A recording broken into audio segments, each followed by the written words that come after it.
Hey everyone, welcome back to another episode of This Week in Niche Pursuits News. And wouldn't you believe it, but Facebook has gotten rid of their fact checkers. And so what does this mean exactly?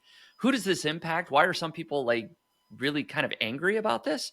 And I'm imagining other people are kind of applauding this move. So we're going to jump into what all that is, and if any way does this impact your business. But first of all, Jared, how you doing? Good. First one of the new year for the two of us. Looking forward to it. 2025 off to a bang. Yep, absolutely. Let's get started. With the news, there's a lot going on. We got a couple other news stories that we're going to cover, and of course, we got a couple of side hustles. I'll just say that I had the best month ever with this particular side hustle that I'm going to report on. Nice. So yeah, kind of a good way to start out the year. Is kind of the last month, early few days of the year. Really, really great for this side hustle. And then we've got two weird niche sites. I will simply say that mine is making quite a bit of money. So not only is it weird, but it's a big money maker. So we'll share that here in our final segment of the podcast. But first, we got to talk about our main headline story here. If people haven't seen it, Mark Zuckerberg actually put out a video basically that Meta, Facebook, Instagram, other platform, Threads, Meta as the company is getting rid of fact checkers. Even while Zuckerberg has acknowledged that may lead to more harmful content that may appear on the platform. So let me just share this article. It's all over. This one is just on CNN that kind of covers the highlights here. And I'd encourage people to watch this video.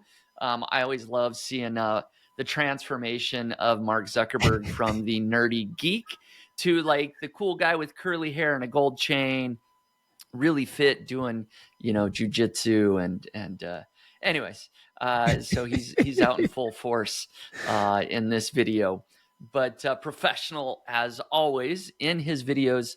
So they're getting rid of fact checkers in a way. I still believe they probably have quite a large department of human moderators, which is a little bit different, right? They have content that is clearly, I won't go into all the areas, but extremely violent, etc. There's types of content that I'm sure they still have humans pulling that down, moderators, right?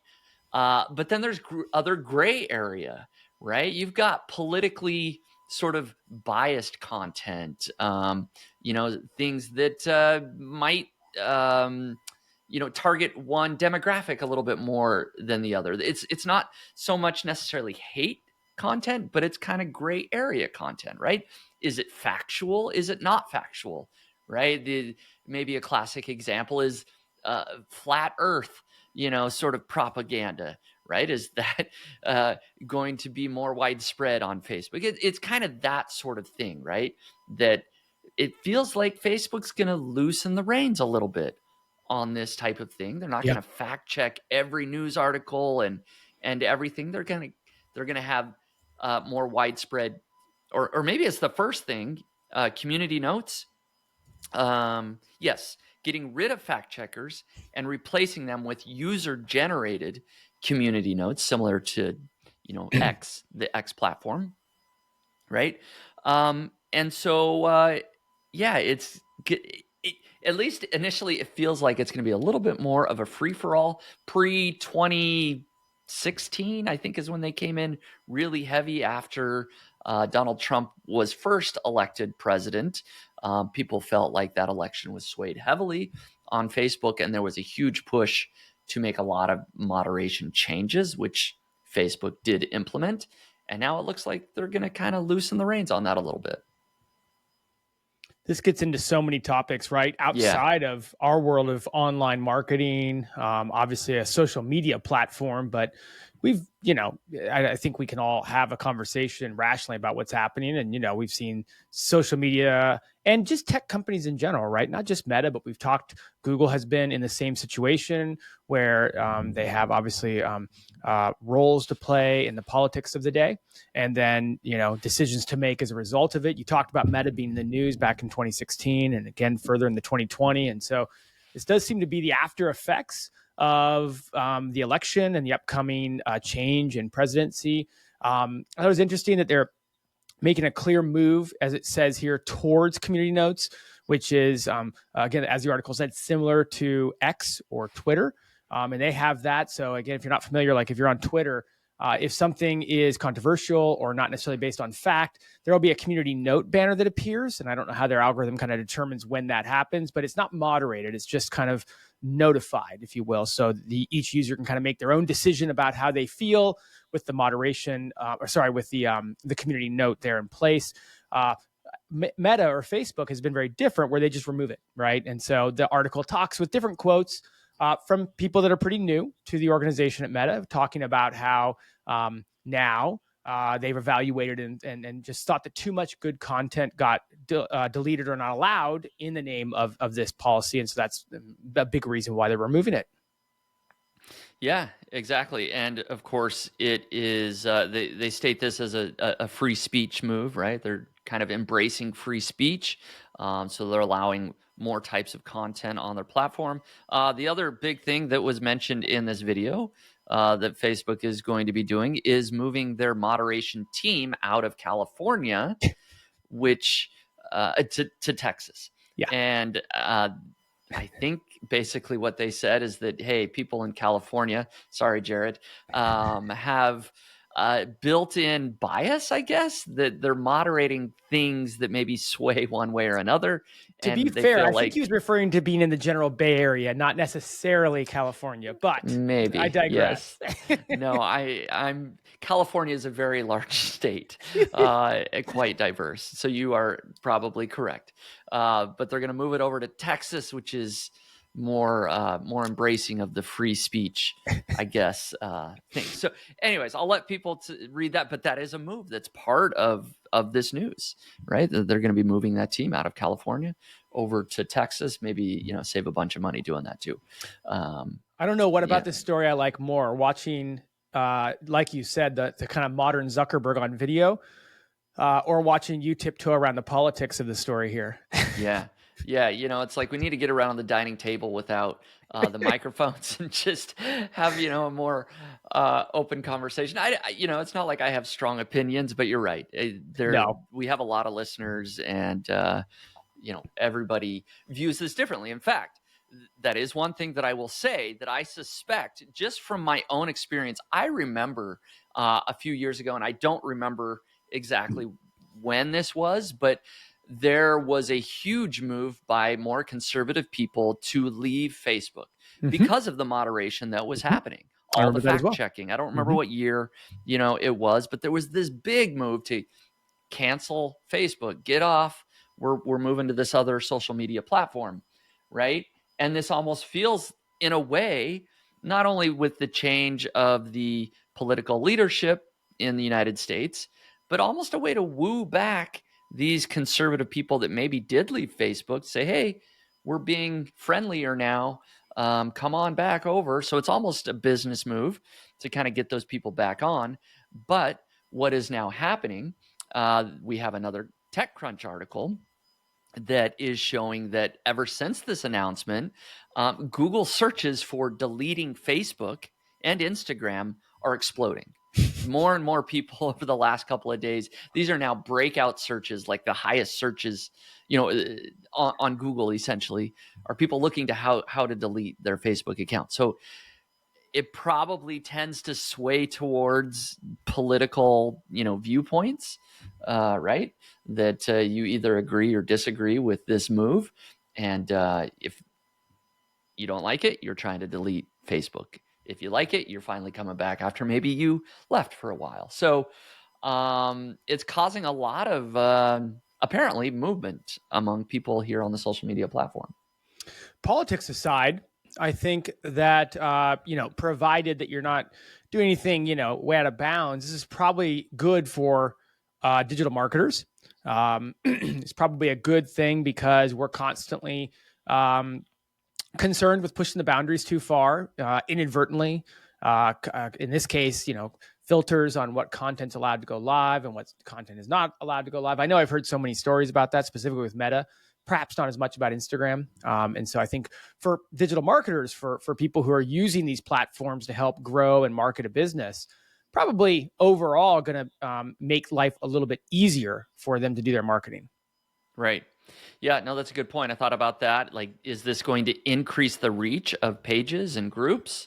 I don't know, but certainly they've got to tweak their algorithm, somehow in order to incorporate all this. So maybe it's a good thing, right? Like maybe some of our pages, for whatever reason, will get a little bit more reach. I don't know. Certainly, if you have like a political blog, right? I think about Tegan Goddard that was here on the podcast. If he's active on Facebook, his content might get a lot more of a green light because it's political content, and now that's much more okay on Facebook. So something to watch for and look for, certainly if you're involved on Facebook. But developing story here, we'll see what happens. Always makes big news when a company as large as Meta is making big changes like that. Our opinionless read on this news article. Yep, exactly. The best of our ability. Okay, now let's move on to our next story. And actually, this is one that could be even bigger, but we just don't really know. It's one of those things you have to see it implemented for a few months or 6 months or a year down the road to realize how big of a story this is. And so we don't know for sure, but either way, it is big. So Google has introduced Gemini 2.0, their newest AI model, right? As we know, Google Gemini powers AI overviews. It powers so many other tools that are being used by the developers and users. Notebook LLM, other models that they have are all being powered by Gemini.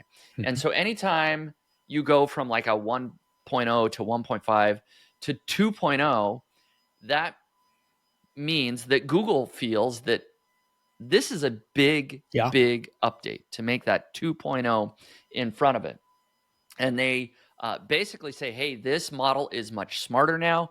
It essentially has the ability to almost think for itself, to understand problems or answers to your questions in a more nuanced manner and think several steps ahead.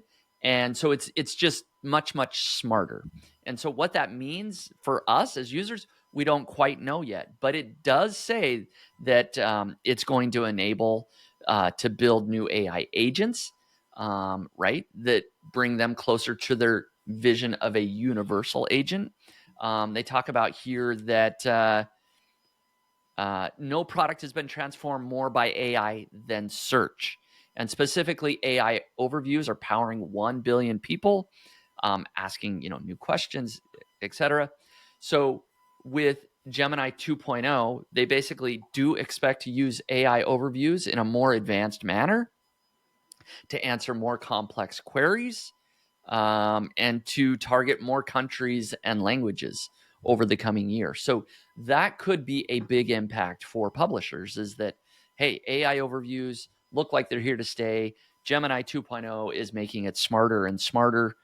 And that clearly appears that Google is investing heavily into being able to provide a lot of answers when people type them into that query box with AI.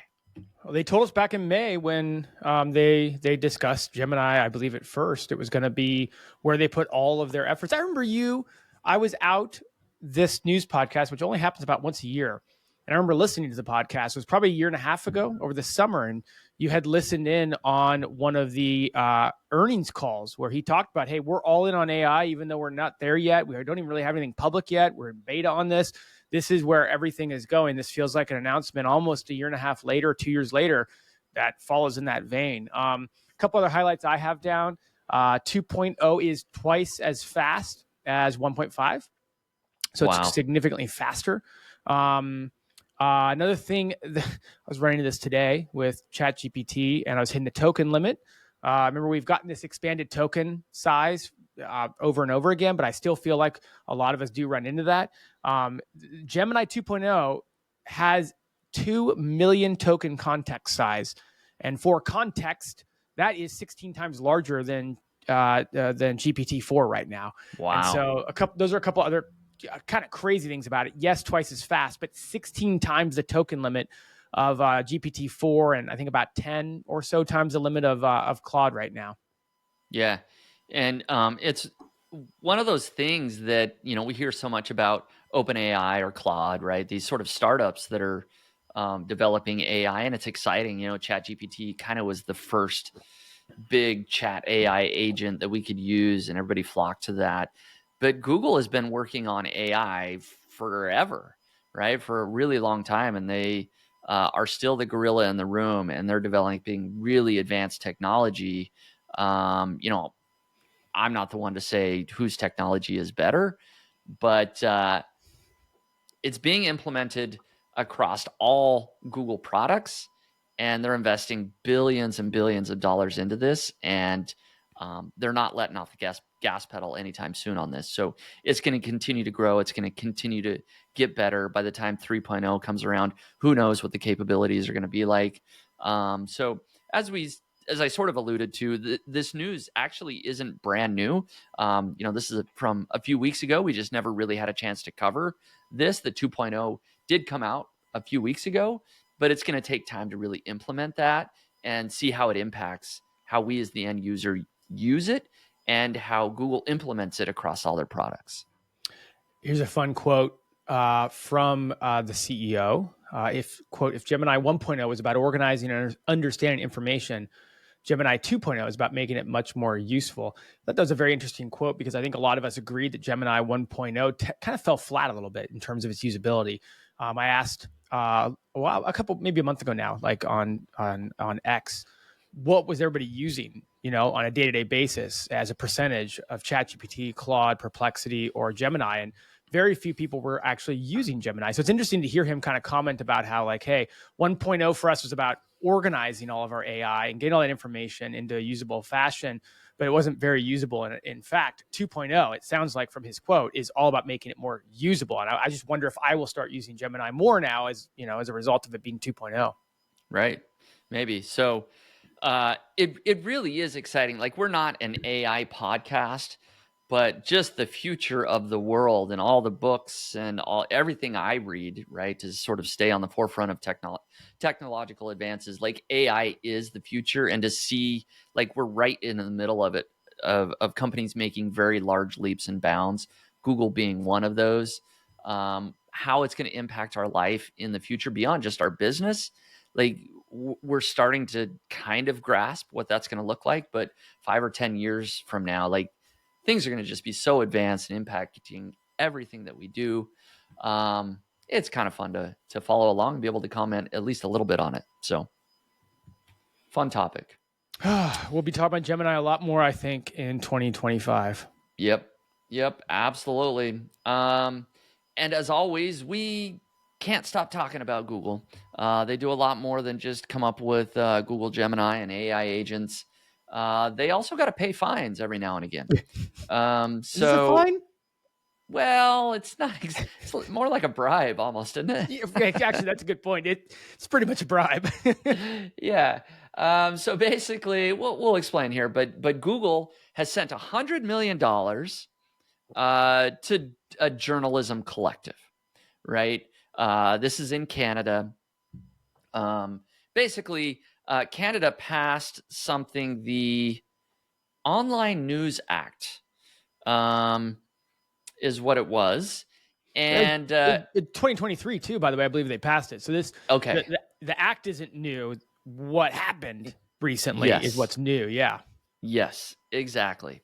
They passed the Online News Act, like you said, 2023, and Google didn't like it because they would have to start paying for all the news content to be hosted on Google. Anytime they showed, online news from Canadian,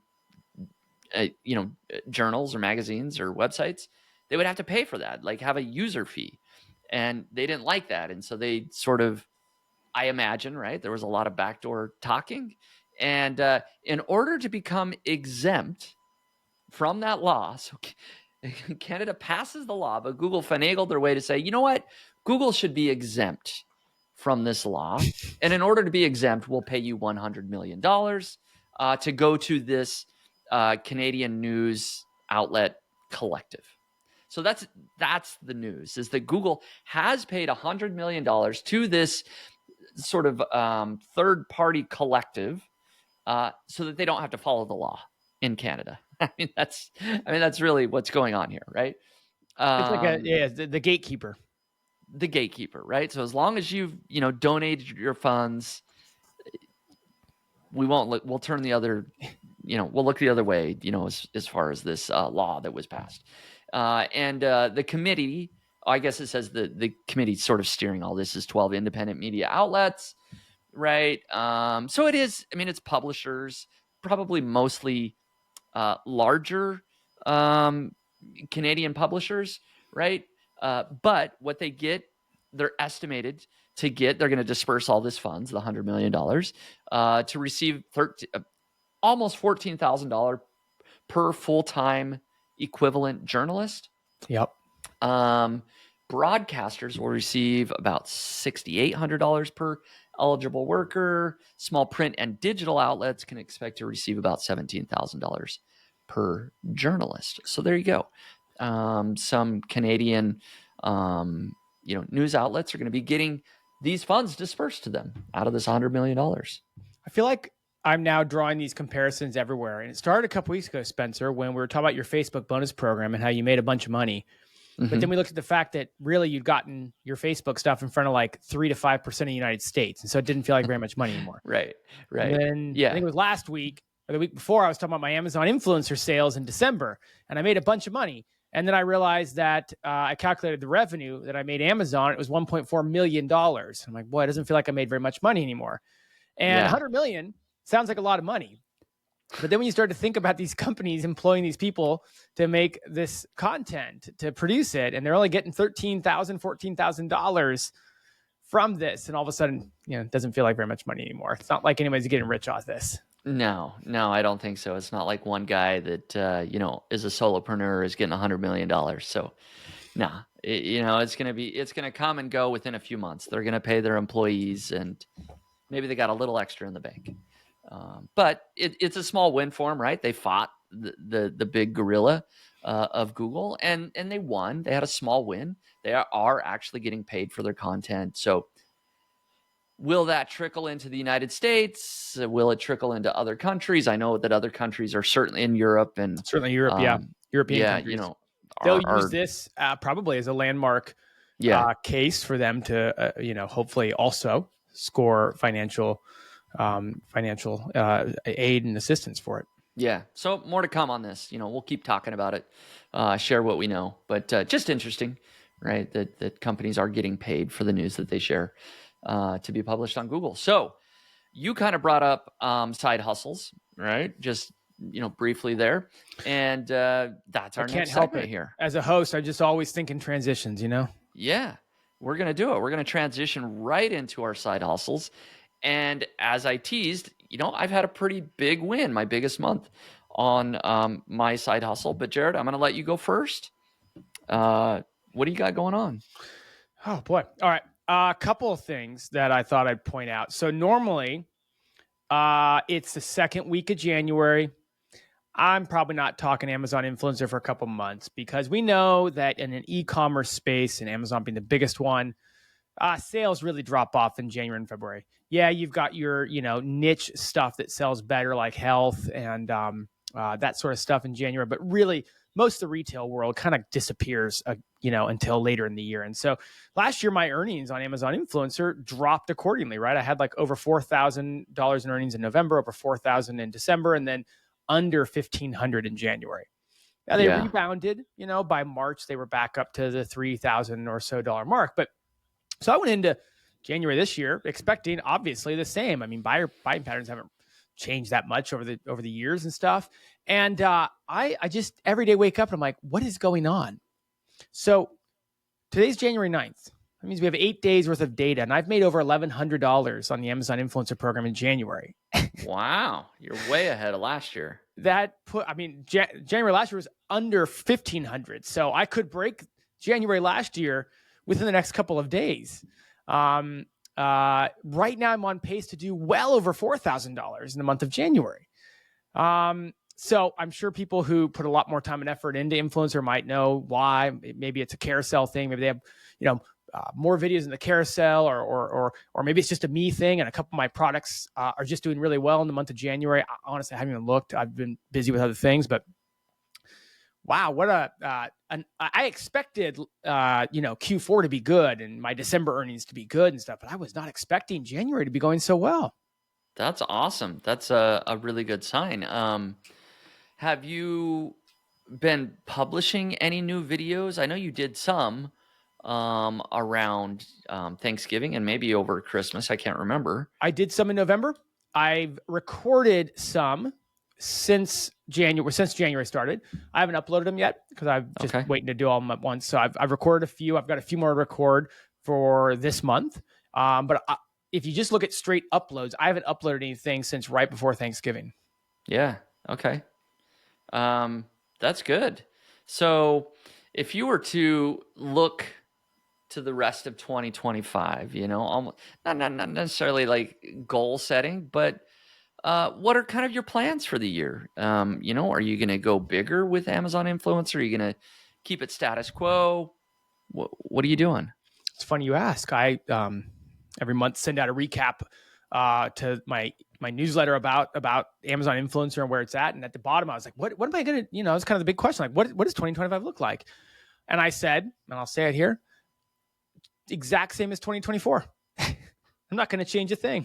It worked so well in 2024. I think that we did see between you and Thomas and myself, the only real difference between the three of us is that I was publishing 30 or 40 videos a month pretty consistently.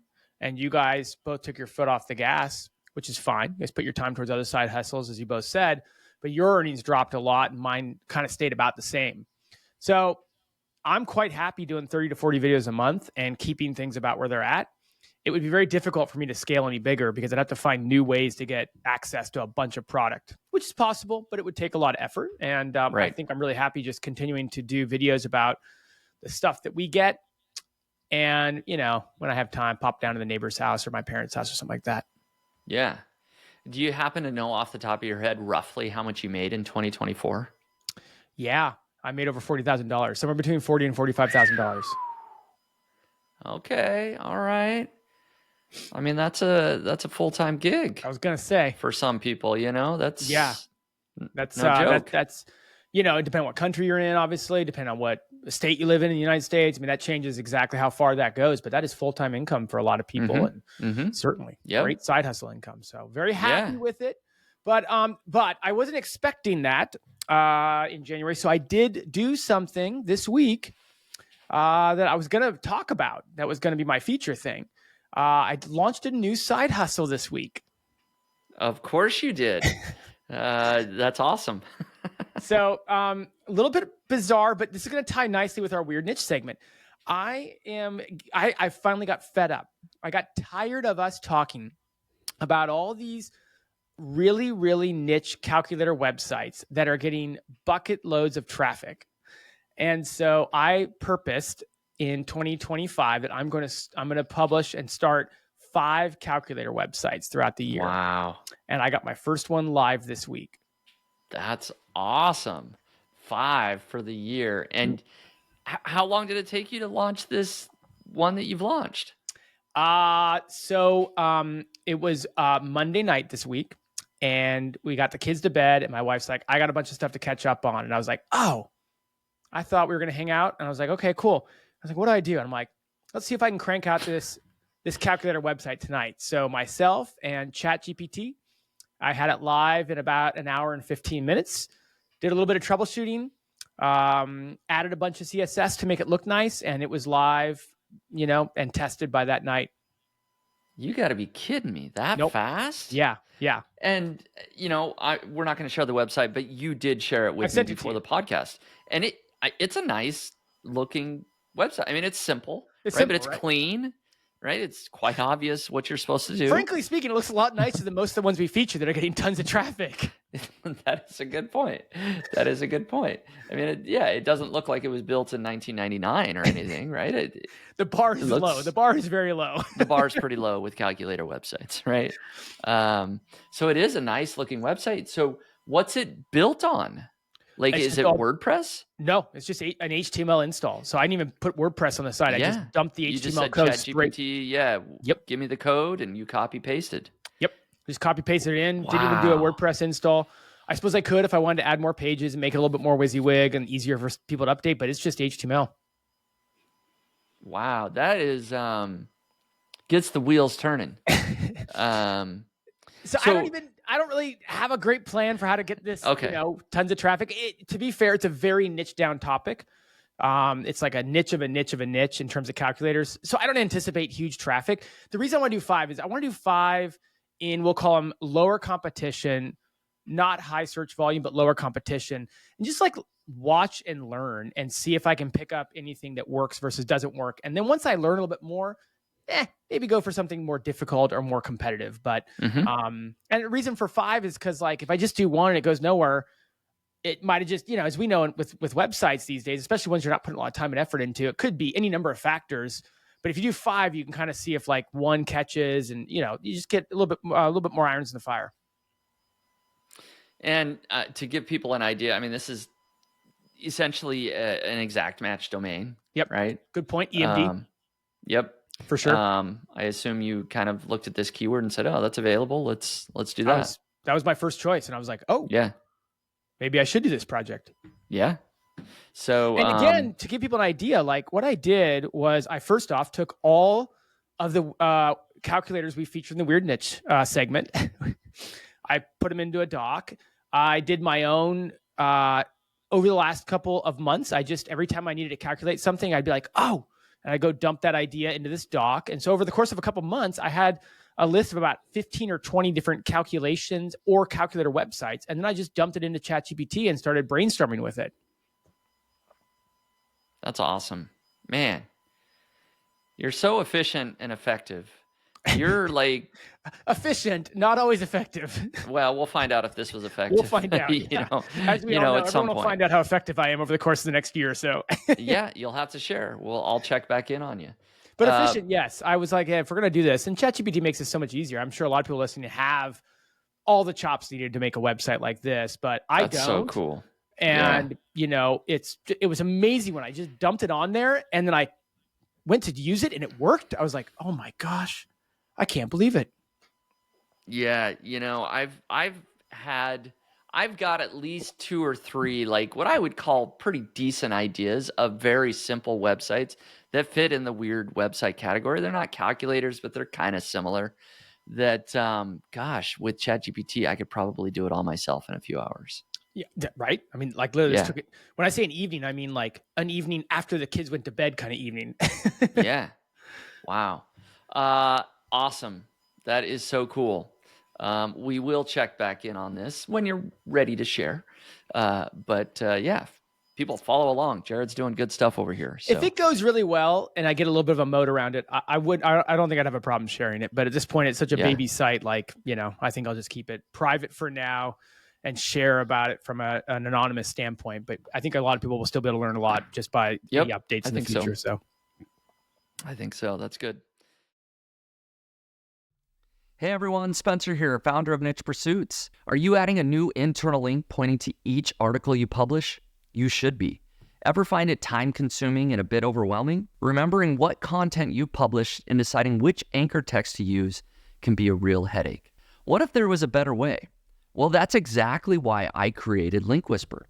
Simply click Add Inbound Internal Links, and Link Whisper will scan your site in seconds and suggest the most relevant links with appropriate anchor text for your new article. Now simply check the box next to the internal links you want to add, and Link Whisper will add these links for you. No need to go into each article, edit, and add the link. It's already done. No more manual internal link building or guesswork. Just efficient, accurate linking that saves you time and improves your SEO. Transform your content strategy with Link Whisper. Start linking smarter, not harder. Use the coupon code PODCAST for $15 off. Head over to linkwhisper.com and use coupon code PODCAST to get $15 off. Well, very good. So I am going to share my side hustle. And basically, you know, I've talked a lot about having a Facebook page for a long time. I've had the Facebook page now for basically a couple of years. And in the month of December, it was the best month ever for this particular Facebook page. Yeah. Right. And the way it works, it's really rolling 30 days. So I think the last day was like January 5th of my pay period. So it's, real fresh. It made, let me look at my notes here, $4,812 from the Facebook bonus program. So that's all from Facebook. Right now, people that have been following along will remember that I did create a website for this Facebook page. That was the original goal, is, hey, use Facebook, drive a ton of traffic over to my website, and then I'm going to make money on my website. Well, I'm not doing that anymore. The bonus program, I got accepted to the bonus program, 6-8 months ago ish. And that's been going so well that I've just like forgotten about the website at this point. Because at its peak, the website was making $200, $300, maybe $400 in a month. And it's like, I'm just going to promote everything we can on Facebook. I don't have to get them to click anything or go anywhere. If something can go viral on this Facebook page, we're going to share it. And we've really honed in our audience, what's working well. We're getting better as we do it, and it's paying off. So just shy of $5,000 over the last 30 days. And this month, I mean, I'm only since the 5th, right? 4 days, is on pace to do better. Now, after 4 days, it's not a ton of data, and Facebook is, so fickle that, hey, but we are doing really well the first 4 days. Hopefully that keeps up. We'll see. It'd be great to crack the $5,000 per month mark. And it's just mind-boggling to me, because this started truly as a side project with my kids that I did not expect would go anywhere. My kids gave up after a couple months, and here I am. I've got this side hustle that I'm running, and almost $5,000. So I love it. Huge win. You were saying one or two times ago that you were like, man, I'm kind of jealous. I didn't do more Amazon influencer stuff. I mean, that's like right up. We almost equaled each other in earnings in December between Amazon influencer, which is kind of where I put most of my side hustle effort this year, and Facebook bonus program, which is where you put most of your size. I mean, it's just ironic that last year we were neck and neck, pretty close. You beat me by a little bit, and this year we were neck and neck, and I think I beat you by a little bit, but it was all right within the same ballpark. Yeah. So you just got to do what's working for you. Go all in on whatever side hustle you have. But it's hard not to get jealous of what others are doing. It's like, oh, I wish I would have done more of that. But I love seeing what's happening here. I don't know where it's going to go. There's opportunities to do different things, whether that's bringing in sponsors on the page. It's getting enough traction now. Building an email list is one potential, or crazy would be to start like a YouTube channel surrounding this idea. I think there's opportunity there, but that's a whole other ball game, because I'd have to really ramp up a whole new process. But I'm thinking about it. It's like, okay, well, if it's making $5,000 a month, I've got a little money to spend. I could hire somebody to run a Facebook or to run a YouTube channel or to run a newsletter or whatever. So I'll keep sharing updates, but Facebook, the Facebook bonus program is still working really, really well. Here's of potential. One question I have for you. Doesn't need to get answered. And I'll ask it from a high level, because you probably have to kind of analyze the numbers more than you could do at a glance here live, but maybe you would have looked at it. I'm curious if you think your earnings went up so much, because I remember the previous high before was in October, I don't know, 3,800. So this is definitely like a new stratosphere, right? Like at least 25, 30% higher earnings. Do you think they went up more because RPMs, I'm using air quotes because it's not an RPM methodology on Facebook bonus program, but in essence, like you had the same amount of traffic, you had the same amount of impressions, and they were paying more for that during this time of year when advertisers are spending more? Or do you think it's more related to the fact that I think a lot more people spend time on Facebook over the holidays because they're kind of off work, they're kind of sitting around, and so they're just on your page more, and thus you get paid more? RPM going up, or kind of more people on the page? I feel like there was a little more people on the page this go around. We had more content hit big, right? And you're right, I don't have the numbers right in front of me, fine. but I do feel like there was more views on our content, more interaction. So I think that's probably what it was, but it certainly could have been a combination of more advertisers essentially spending more, right? Yeah. Because it's the Q4 end of the year, and so that maybe helped as well.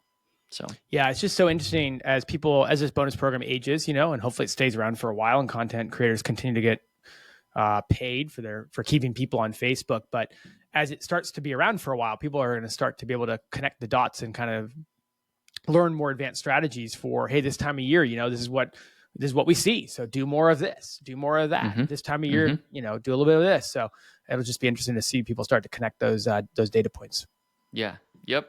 Exactly. So that's our side hustles. But of course, we've got a couple of weird niche sites to share. One of my favorite segments, I'll give a tease to my own YouTube channel. Like, I just today released a video exploring 4 different weird niche sites and kind of talking about how much money they make. And that was inspired by this segment that we do. So I finally created a video on the Niche Pursuits YouTube channel, and it's doing pretty well. People like these weird niche sites. Well, we knew that already. That. We knew that. We've tested. Are you featuring 4 that we've already covered, or are these 4 brand new ones? They are mostly new. I think one of them is one we've covered, and the others are not. All right. Yeah, so people can go check that out. Ooh. So, Jared, do you want to go first? Oh boy. Okay, so last week I talked all about a weird niche that I had no knowledge about. We're going to do that again this week because that works so well. Yeah. So again, I'll navigate through a topic I know nothing about, but this was shared with me by someone on Twitter. Thank you very much. I didn't write your name down. I apologize, but you know who you are. Allbreedpedigree.com. So first and foremost, my calculator website looks better than this because I think this was built in 1999. And I'll tell you, so it's about horses, if you're wondering. We have this horse theme here. What is it, probably our 3rd or 4th horse site over the last couple of years? Hey, fascinating topic. Yeah, it's good. It's all good. So as near as I can tell, it's a horse pedigree database. And it's a database of more than 6.4 million horses from around the world. It covers all breeds. You can pull up the pedigree for any horse in the database by entering its name in the form above. It's got a lot going on. It is archaic looking site if you're looking at there. We'll talk about the ads here in a little bit and the monetization methods because it's interesting. But let's just take it for a little bit of a test drive here, Spencer, if we could. So in the upper left, I want you to type the word Morgan into this search field. Now, Morgan, as I've come to realize from a little ChatGPT work, is a breed of horse. Okay. Kind of like thoroughbred is a breed of horse. And so if you search, enter there, hit enter, whatever you do to get the query to load. Look at this. So you can see every hit of, now it's by name though, but every, pedigree horse named Morgan, the year I think it was born, its sex, and then its parents basically. And it's this fascinating web of documentation of horses. According to their numbers, they have over 6 million horses documented in this database. This is interesting. So I'm just looking, and I'm not an expert either, right? But it looks like there is a breed. So there actually are some horses with a breed of Morgan that also are named Morgan. Yes, correct. Right? I thought I was searching then there are some for the breed Morgan. Yeah. But I ended up getting horses named Morgan that are also the breed Morgan, along with other types of breeds. Yep. Interesting. So a horse named Morgan with this, that's a Swedish warm blood, born in 1977. And then you can click on the sire, Inferno 13. So look at this. I'm glad you clicked on it. So now if he clicked on the parent, one of the parents, you got basically like a family tree here. This is incredible. All the way back to 1921 or whatever, 1918, 1915. Wow. I guess I knew that horse breeds were a big deal when you've got race horses, right? but they have been tracking this. I mean, serious documentation for over 100 years. I mean, I'm just saying this off the cuff. I have no idea, and I'm probably wrong, but I don't feel like I've ever seen anything like this for humans. I don't think I could do my family tree this easily. So yeah. I mean, I'm sure it exists somewhere, but anyways, it exists. It exists, but this is serious. I mean, this is real. I don't know where they get this. Like, do you have any idea? Like, is it this website that's collecting all the data, or are they pulling it from somewhere? The only thing that I could surmise, thanks to ChatGPT, is that pedigree horses are registered. And so you have to register them, or you don't have to, but I guess you do register them. And when you register them, you submit this information, and it must go into a database somewhere. Yeah. By the way, some of those, if you click, Spencer, have photos available too. Oh. It's with the red star. Anything with the red star has a photo available, so you can kind of click on it. Well, I clicked it. Let's see. Yeah. We don't know what we're doing here. Well, that's what's supposed to happen. Well, whatever. Oh, there we go. There's a photo. Oh, yeah. I had to click on the icon. Oh, it's okay. Wow. There it is. That's 1921. Israel. 1921. Interesting.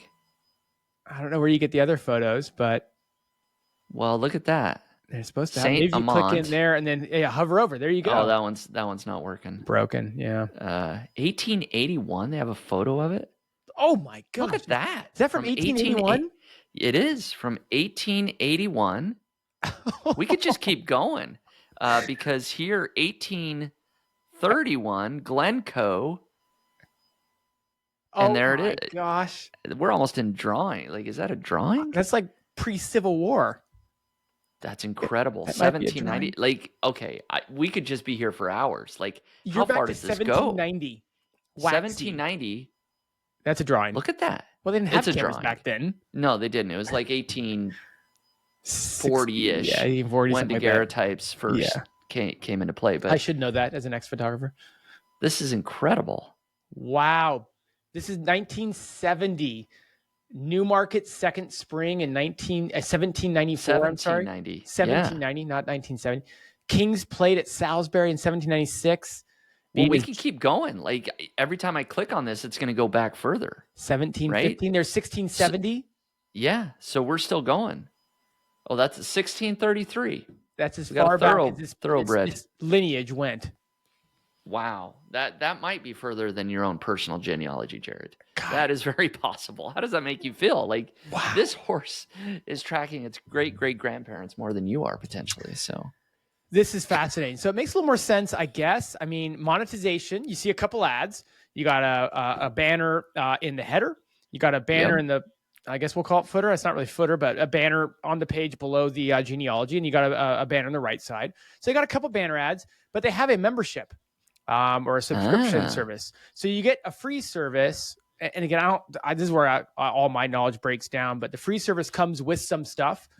Simple 5-generation pedigree, no detailed information, progeny reports, photos, a bunch of words I don't know how to pronounce. With a subscription service, you can pay $10 for the month, $20 for 4 months, or $50 for the year.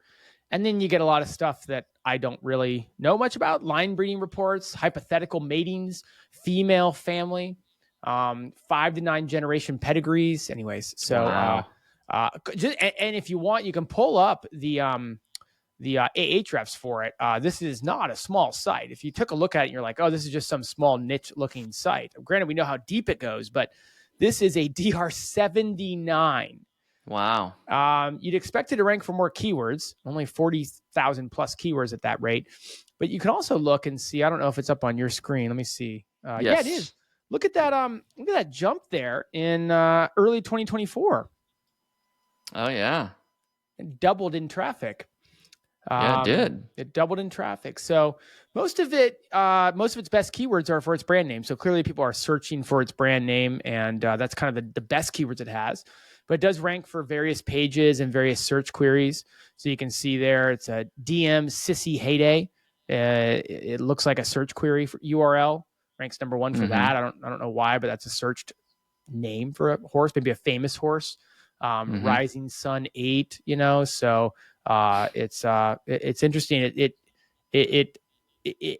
I won't get too far into it because I'd be guessing on how the database works, but it looks like because it's not a lot of pages in indexability is probably why it doesn't rank for that much. Yeah, man, that's a fun one. Good find. That's cool. When I first opened up, honestly, I was like, I don't even know what to do with this site. I had to kind of like figure out how to search for what I wanted to search for and stuff. But once we apologize to all the horse people out there that, we look like idiots, but we're not horse people apparently. Yeah. I was telling Brooks last week, you got to really humble yourself if you're going to host a podcast on weird niches, because you never know what's going to come up. I mean, we look at it all. What do you got for us, Spencer? What do you got for us? All right. Well, that was pretty good. That was pretty good.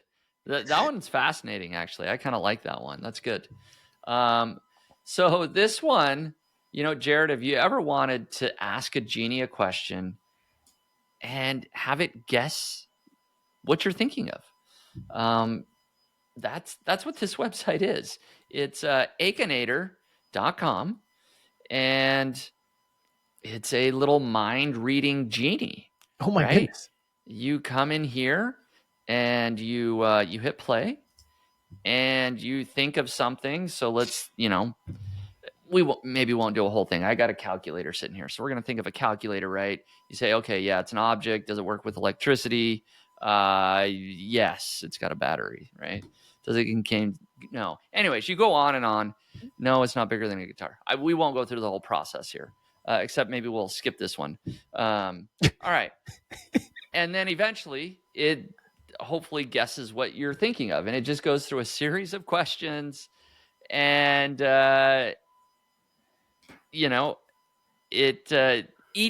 what's just fascinating with this is that with each new sort of click, like new ads are being displayed. Like it's essentially a new page view, right? And so it's just genius here. Like I've already looked at like 7 or 8 pages. Yeah. Do I have to charge it? Well, not exactly, right? Anyways, it asks you, oh, is it battery powered? Right. So anyways, eventually it's going to get to my calculator. Right? Have you gotten it to be successful yet? I did get it to be successful on one of mine. I think I thought of a phone, like something super easy, right? Yeah. And it did. Yeah, it says, hey, is it a phone? What do you think it's using to run this? I don't know. This is fascinating. Especially if it now works. We want to see, is it used for school maths? Oh, it's getting closer. Does it involve stick figures? I don't know. See, it usually rambles for a while, right? I don't know if that's a trick to get you to get more page views, right? More display ads. Is it from Russia? No, it's not. Look at that. It's a new ad every time. Yeah. I don't know if it was invented by a Frenchman, a calculator. I have no idea. I probably should have said, I don't know. Does it calculate numbers? Yes. Oh my gosh. I don't know. I don't think so. Okay, it was apparently not getting any. It was getting so close. Well, just guess calculator. Just to even get that close within a half-hearted podcast live attempt is pretty amazing. Right. Yeah. So I looked at the numbers. Like, it's mind-boggling how much traffic this thing gets. Okay, I just kind of stumbled on this. I'm like, okay, it's a cool little thing. No. It's not just a little thing. Look at this chart. Oh my goodness. 2.9 million organic visitors off less than 15,000 keywords. Off less than 15,000 keywords. A lot of it is branded search. Yeah. So a lot of people are coming back time and time again to this. But this doesn't even include like direct traffic, right? Like Ahrefs doesn't include direct traffic. Or social. Right? So it might be getting a lot more than 3 million visitors a month. I had SimilarWeb pulled up somewhere, but it's some crazy, like almost 8 page views per visitor. Wow. Right? Well, yeah, that makes sense. Because you ask so many questions. And so when you do the calculations on the math, like this thing is probably, based on what I looked at, this thing is probably making more than $80,000 a month from display ads. Easily. Yeah. And that many ad loads combined with that much traffic. Yeah. I mean, it's just got to be amazing. So, and it's just, I mean, that's all it does. I mean, that's it. You know, we saw the website. There's really nothing else to it. You just ask it a question, think of it in your head, and you play the game. It's like playing 20 questions with a friend. You can just do it with this Genie Akinator. So I'm on the FAQ page. Akinator uses the program Limule, Limule, published by elokence.com, ELOKENCE.com. The algorithm we use is an original creation. How we created it is our little secret. There you go. Their little secret. I don't think I'm going to ever get it to guess calculate. I was hoping we can do it. Does it contain corn? Okay. Maybe it's not as smart as I thought it was. I think the genius part is that you keep clicking more. Yeah, I was going to say, and the website just makes more money. To me, because every time you click another answer, they get to load some more ads for you. Their algorithm is genius, is what it is. So there you go. That's my weird niche site. It's making a ton of money. It makes me think about, like, we've talked a lot about calculators. We have talked about games before, and this is a great example. Like, can you think of like a little weird game, just something fun that there's probably ChatGPT could help you create some fun little quiz thing or game or whatever. You could probably have it up in a weekend. Maybe not this, right? But something that's a fun little thing you could do. I mean, I was just like, you could kind of almost niche down, like think of a location in the world. And then, you know, like that makes it a little bit easier for you to program it. Right. And, and at least that way you're only dealing with, like, you know, physical locations in the world. And you could probably make something like that pretty quickly. Yeah, I would think so. So there you go. People out there, like, this website is up. It's still active. It's still getting millions of visitors every month. So there absolutely are, like, these just weird little niche websites that you can build that people will come to. They'll use. You make money from ads. Ooh, I got it. This is just another example. You can call it the Locationator. The Locationator. Ooh, there you go. You better build that before somebody, you know, listens to the podcast. I've got about 12 hours to go grab that domain before this podcast goes live. Ooh, that's right. Well, there you go. That'll be your next side hustle that you share. You know, so we'll wait for that next week. I'll add that to the end of my 5 calculator websites for 2025. Right. So awesome. Well, there you go. Hopefully that is a little bit inspiring, or at least just educational for people, you know, both the sites that we shared, our side hustles, and of course the news. As we always do, things are ever evolving with Google, with Facebook, with everything else in the digital marketing world. So thank you so much, everybody, for listening along. Really appreciate it. Have a great weekend, everyone.